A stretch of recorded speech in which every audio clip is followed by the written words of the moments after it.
মন এবং ইন্দ্রিয় যাদের কন্ট্রোল নেই, মনের ভাবে চলে, তারা কখনো যোগী হতে পারে না। তারা ভোগ বিলাসের জন্য মনের তাড়নায় সব জায়গায় ছুটে যায়, আর তার ইন্দ্রিয়গুলো যা চায় সেটাই সে দিয়ে ভোগ করে। ও কখনো যোগী হতে পারে না। তো এখানে বলছেন, এক, মনকে বশ করবেন বা তাকে, আমাদেরকে মনকে বা বাক্যকে সবকিছুতে কন্ট্রোল করতে হবে। এখানে বলছেন মনের অধীনে যে ভক্ত চলে সে কখনো যোগী হতে পারে না। কারণ আমাদের সব থেকে বিপদের কারণ মন। ষষ্ঠ অধ্যায় ভগবান অভ্যাস যোগে বলেছিলেন যে মনই অবস্থা বেদে বন্ধু, আর মনই অবস্থা বেদে পরম শত্রু। এই জন্য মনটাকে কন্ট্রোল করার রাস্তা ভক্তি রসামৃত সিন্ধুতে রূপ গোস্বামীপাদ দিয়েছেন, উপদেশামৃতে রূপ গোস্বামীপাদ দিয়েছেন কি করে মনকে কন্ট্রোল করতে হয়। এই জন্য মনকে উপেক্ষা করে চলাটাই হচ্ছে শ্রেষ্ঠ। দুই,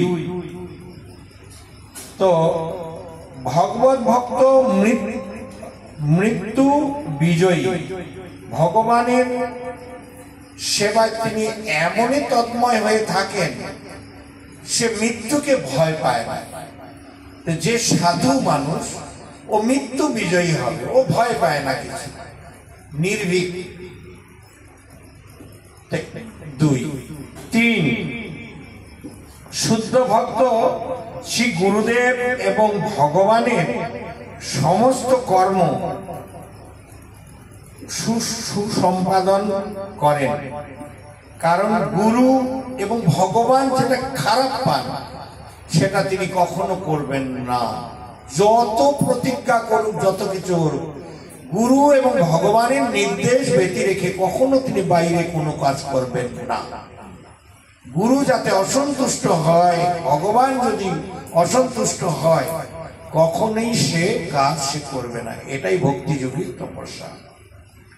চার, উনি সব সময় চিন্তা করেন আমাকে আমার গুরুদেব আমার সঙ্গে রয়েছে দেখেন, এবং ভগবানও আমাকে অবলোকন করছেন।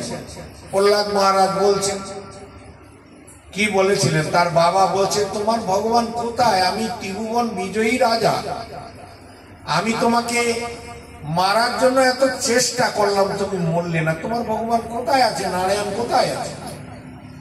বলছে আমার প্রভু কোথায় নেই। বহির নিসিংহ হৃদয়ে নিসিংহ, যত যত জামি তত নিসিংহ।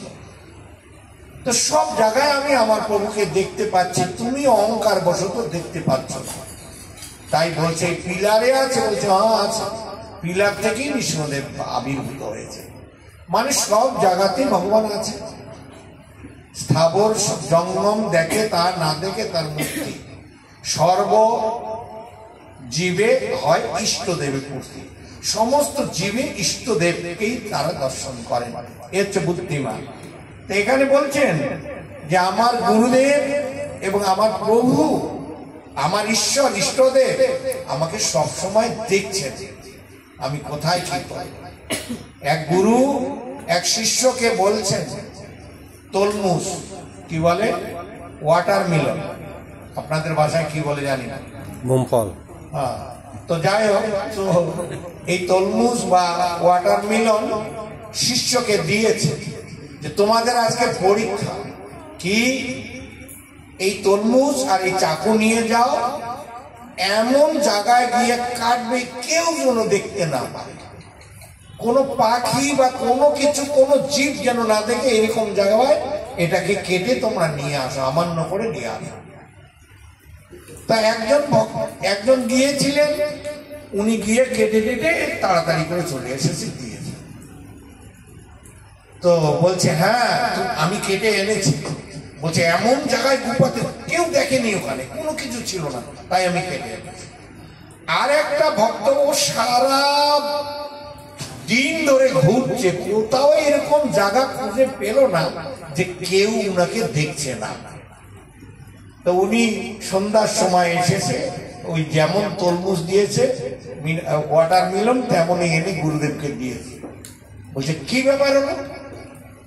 বলছে হে গুরুদেব, আমি তো এইরকম কোন জায়গা খুঁজে পেলাম না যেখানে আপনার উপস্থিতি নেই। সর্বদেবময় গুরু, ভাগবতমে বলছেন একাদশের স্কন্ধে সর্বদেবময় গুরু। তা আমি তো এরকম রাস্তায় খুঁজে পেলাম না যেখানে আপনার উপস্থিতি নেই। তা আমি কাটবোটা কোথায়? তাই আমি কাটতে পারিনি। আর ও বলছে আমার কেউ দেখে। বলছে ঠিক আছে, তাহলে তুমি যেহেতু তরমুজটা কেটে এনেছো, তুমি এটা খাও আর খেয়ে বাড়ি চলে যাও তোমার পিছে, আর তুমি থাকো তোমার দীক্ষা। তো আমাদের এই গুরুদেবের উপস্থিতি বুঝতে হবে। প্রত্যেকটা জিনিস শিষ্যের গুরুদেব অবলোকন করেন। এই জন্য এই কৃষ্ণ ভক্ত ভগবত ভক্ত সবসময় তিনি গুরু এবং ইষ্টদেবের উপস্থিতি উপলব্ধি করেন। এই জন্য কোন শাস্ত্র বিরোধ কাজ তিনি করবেন না। 4, 5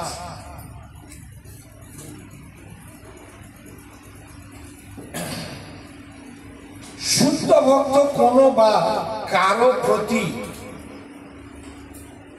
পরিবার, বন্ধু বান্ধব, ধন সম্পদ, কারো প্রতি মোহ করেন না।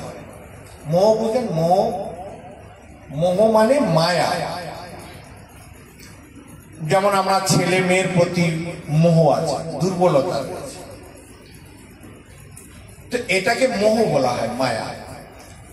কারণ বিষয়ের প্রতি আমাদের প্রত্যেকের মায়া আছে। বিষয়ের প্রধান ইয়ে কি? টাকা এবং সন্তান।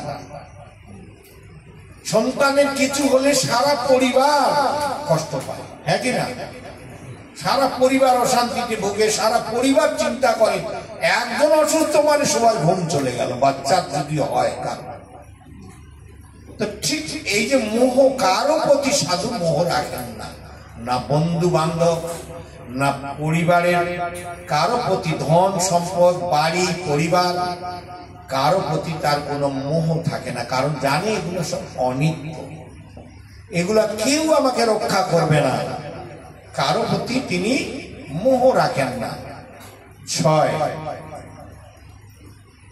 যত বড়ই দুঃখ আসুক, সেই সাধুকে, যে প্রকৃত সাধু, সে যত দুঃখ কেউ দেয়, তাকে গালি দিবে, তাকে আঘাত করবে, যত দুঃখ দেখবে, সে হাসি মুখে বরণ করবে।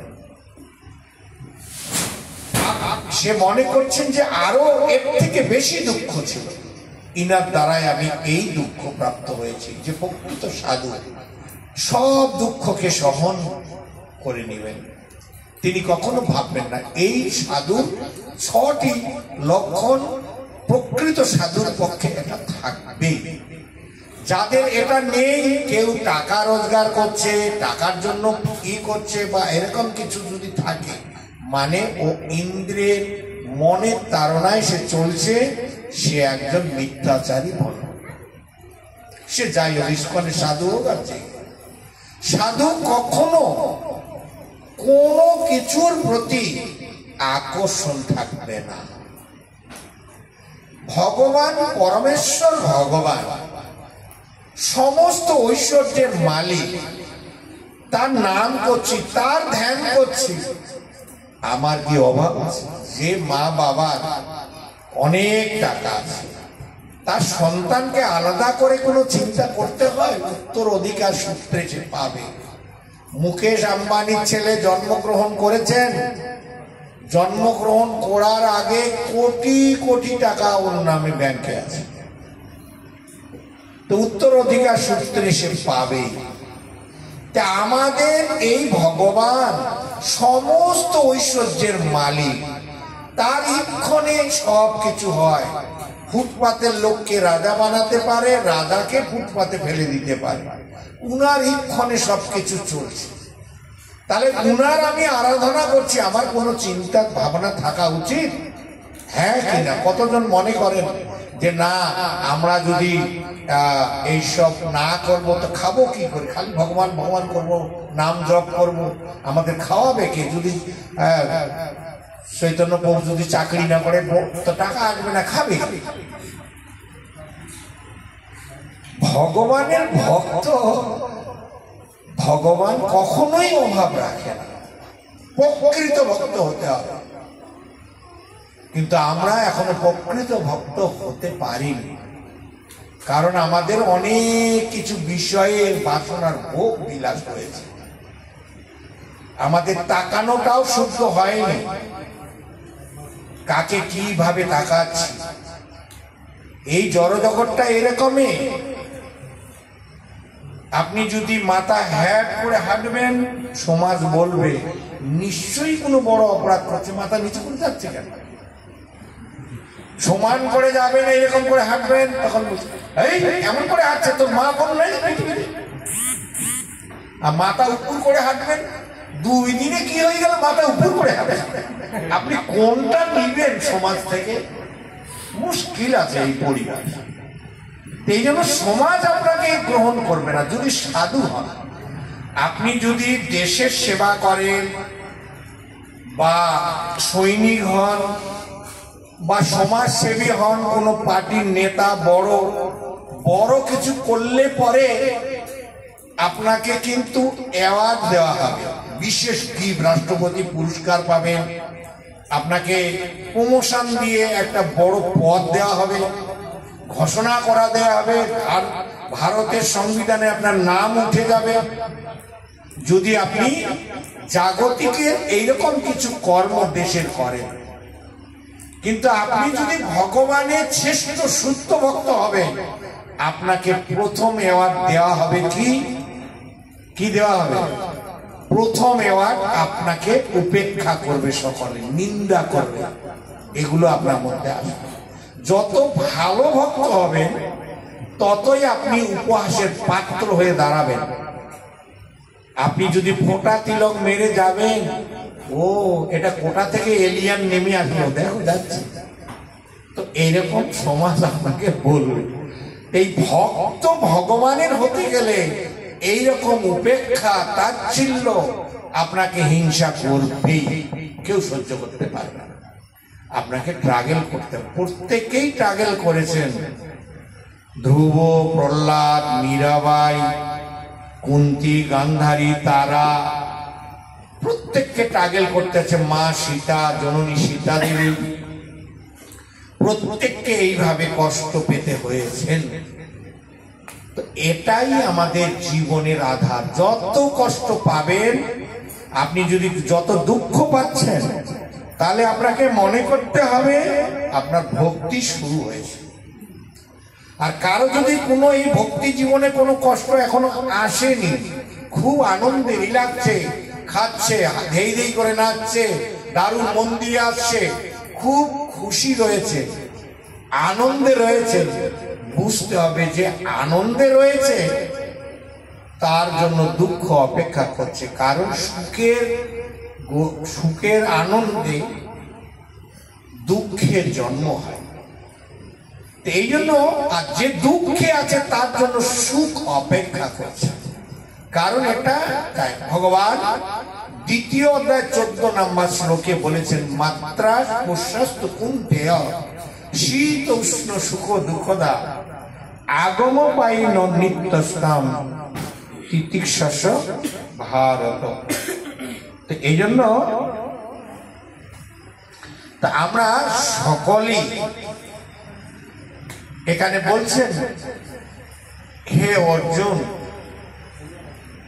যেমন ঋতু পরিবর্তন হয়, মাত্রার প্রশস্ত কুন্তেয় শীত উষ্ণ সুখ দুঃখদা, এই সুখ দুঃখ এমনই, এটা ঋতু পরিবর্তনের মতো।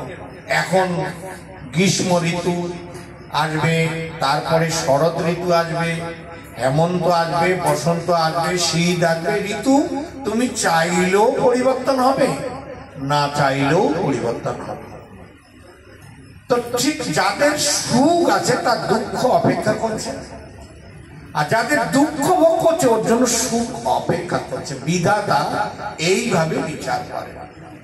এখন এই সুখের অহংকারে কেউ যদি কোনো অপরাধ করে, কাউকে কোনো রকমের আঘাত দেয়, দুঃখ দেয়, কপটতা করে, কাউকে মিথ্যা বলেছে, কারো হৃদয় জ্বালিয়ে দিয়েছে, তুমি রেডি থাকো।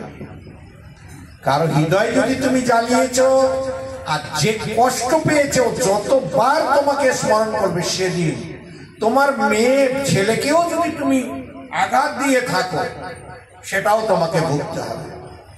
তুমি হয়তো মেয়ে দোষ করেছিল বা ছেলে দোষ করেছে, দোষে তুমি বলেছো, তাকে গালি দিয়েছো, ও তো ভয় পেয়েছে, জানে যে আমার অপরাধ হয়েছে, ভুলেছে। তা বাদে যদি বাজে ওয়ার্ড ব্যবহার করে তাকে গালি দাও, তাকে থাপ্পড় মারো, বাজে ওয়ার্ড ব্যবহার করো, ও কিন্তু হৃদয়ে বসে নেবে। আর পরে তুমি ছেলেকে হোক আর মেয়েকে হোক যত আদর করো, আদর করলেও সে গ্রহণ করবে না। সেদিন কিন্তু মা তুমি এটা বলেছে, জীবনে ভুলবে না। আর যতবার ওইটাতে আঘাত পাবে ততবার বিধাতা তোমাকে নিচে নামাবে।